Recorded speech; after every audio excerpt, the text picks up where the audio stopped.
Саламатсыздарбы, урматтуу жалпы кыргыз мекендештер, кутмандуу күнүңүздөр менен.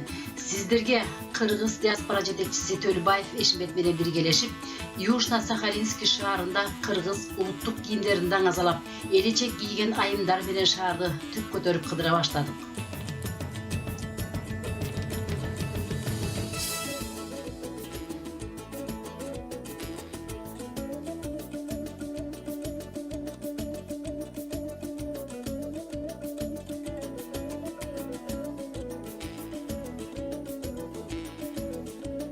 Случайно приехал на почту, вот смотрю, такая красота стоит.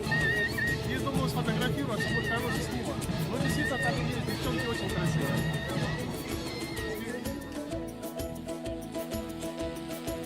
Сахалин шаарында элдик ассамблеянын жетекчиси Кириллова Майя Владимировна жана Серков башкармасы атеист Виктор деп таанымал болгон Горбач Виктор Викторовичтин колдоосу менен 2018-жылдын 18-август күнүндө Победа площадында өтүп жаткан Корея калкынын чоң мааракет оюна чакырылып, Сахалин шаарында корейский центрдин президенти Оксана Владимировнага жана Корея диаспора өкүлү болгон жаш мырза жигитке кыргыз элинин каада салтын көрсөтүп, кыргыздар той топурга барганда барбай чачыла даярдап ала барат деген шарт менен боорсогубузду, чакчагыбызды, таттуубузду даярдап барып тапшырып бердик.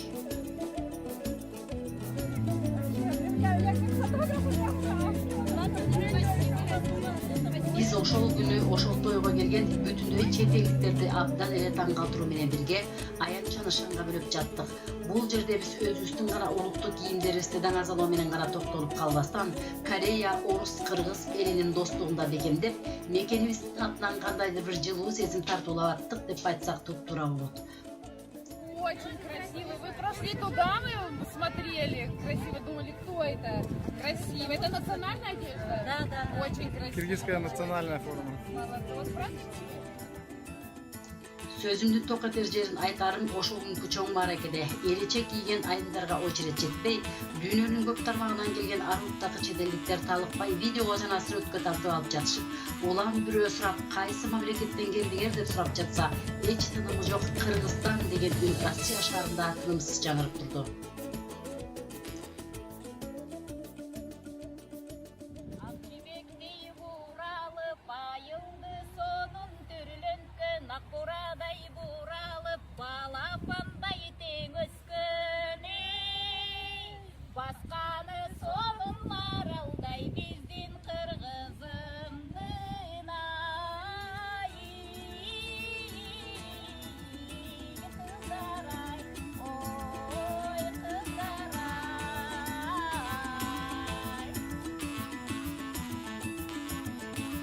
Биз андан кийинки күнү Кыргыздын элечек кийген кыран кыздары менен тайманбай туруп, Сахалин шаарындагы Сахин центр деп аталган өкмөт үйүнө кирип барсак, сакчылар ордунан тура кала карашып, жылуу кабыл алып жиберишти.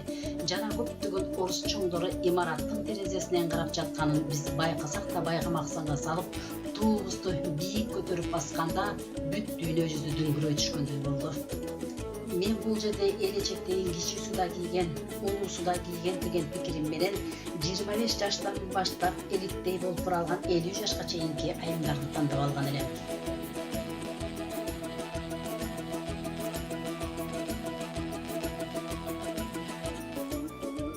Кыргыздын кыран кыздары Кыз Сайкал Жаңыл мырза, Айжүрөк Каныкей жана Курманжан татка элебиздин карааны көзгө элестеп, кадимки ушул элечек кийип кылкылдап баскан айымдардын мүнөзү да дал ошол урпактарды, улуу муулдарды тартып, өтө эле кайраттуу, тайбас баатырлардан кем калышпай, катылгандын катыгын берип кармашкан жоону жеңчүдөй болгон Кыргыздын ушундай мекенге күйүмдүү патриот айымдары бар экендигин дүйнө элине жар салып, дагы бир жолу сындыктануу менен айткым келет.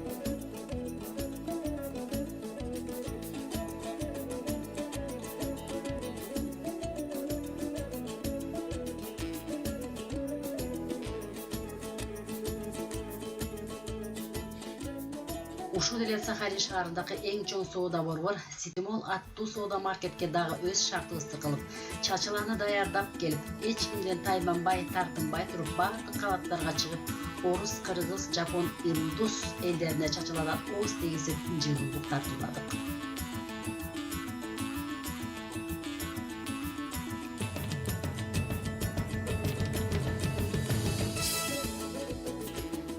Эrecek kiyген айымдар эликтей болуп буралып, элинин туузун көтөрүп чыгышты алга чубалып. Орустун Ошол шаарында ободон келген кодоктор ойтобо кайсы улут деп карашты бир топ кубанып. Ак куудай болгон перилер алгалап басып жөнөштү, арулук менен достукту бекемдеп бирге жөлөштү.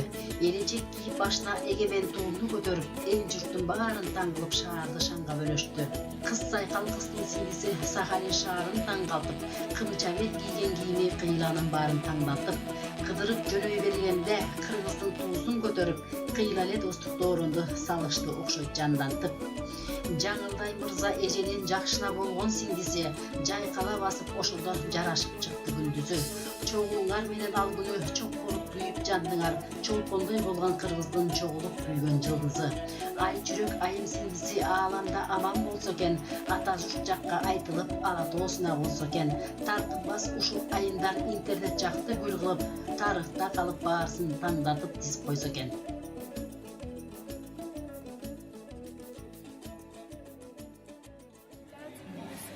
У меня есть подружка Акылаева, и я знакома с ее родителями.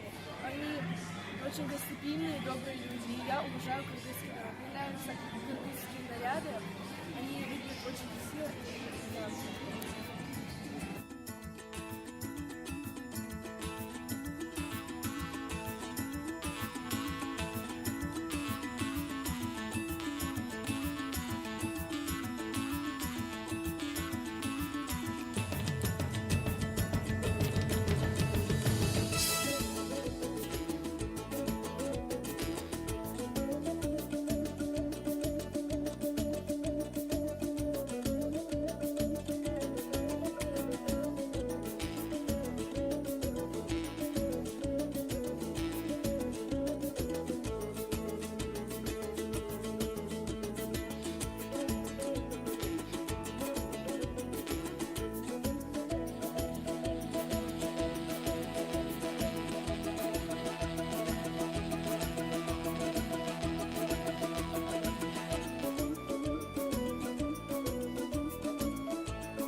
Бардыгыбыз тең ошол күнү бир жакадан баш чыгарып, бир жеңден кол чыгарып, кичүүбүз улуубузга баш ийип дегендей, дагы эле өз маданиятыбызды сактап, өз улуттук кийимибизди даңазалап, Сахалин областы боюнча ардактуу консулдун төрагасы Трофимов Владимир Алексеевичтин ишканасына келип, өкүлүбүз Эшимбек мырза боз үйгө көрүндүк катары кыргыздын комуз аспабын алып барып тапшырып берди.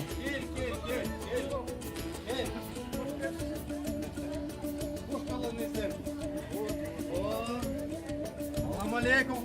Алейкум ассалам.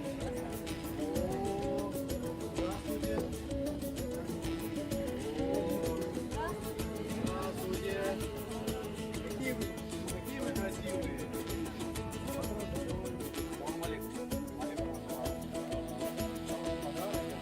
Я вас приглашаю.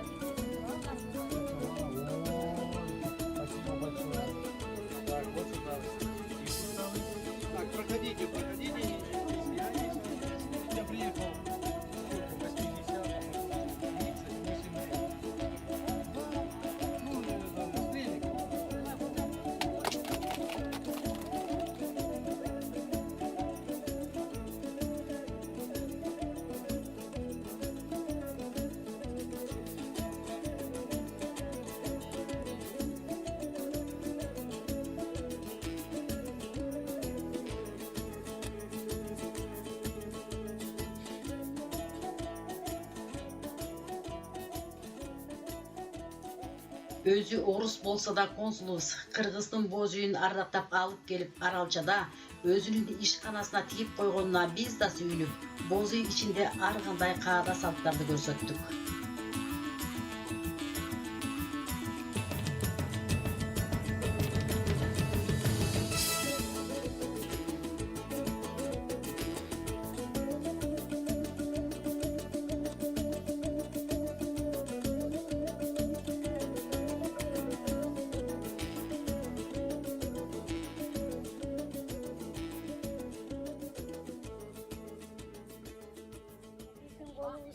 Умайыны Батмазоралардын болу, ошол кыздын чачы аябай узун болуп, бактылуу кыздардан болсун.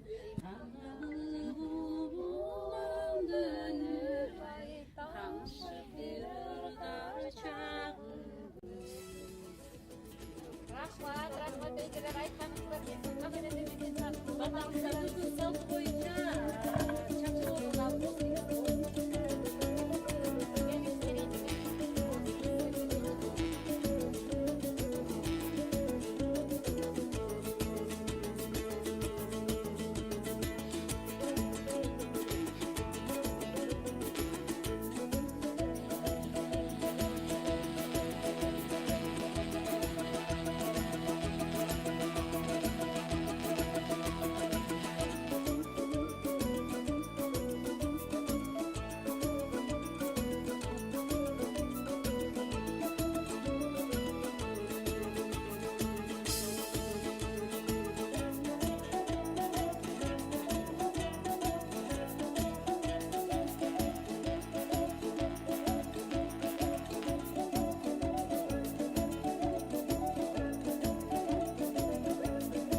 Здравствуйте, мои уважаемые гости, мои односельчане, мои родины, так сказать. Проходите.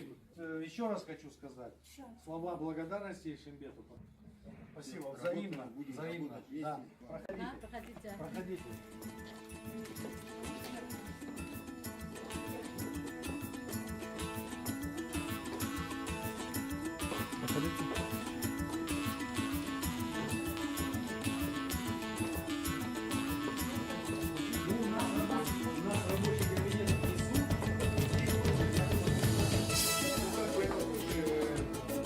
И рабочий кабинет, и партийный, и как бы является официально представительство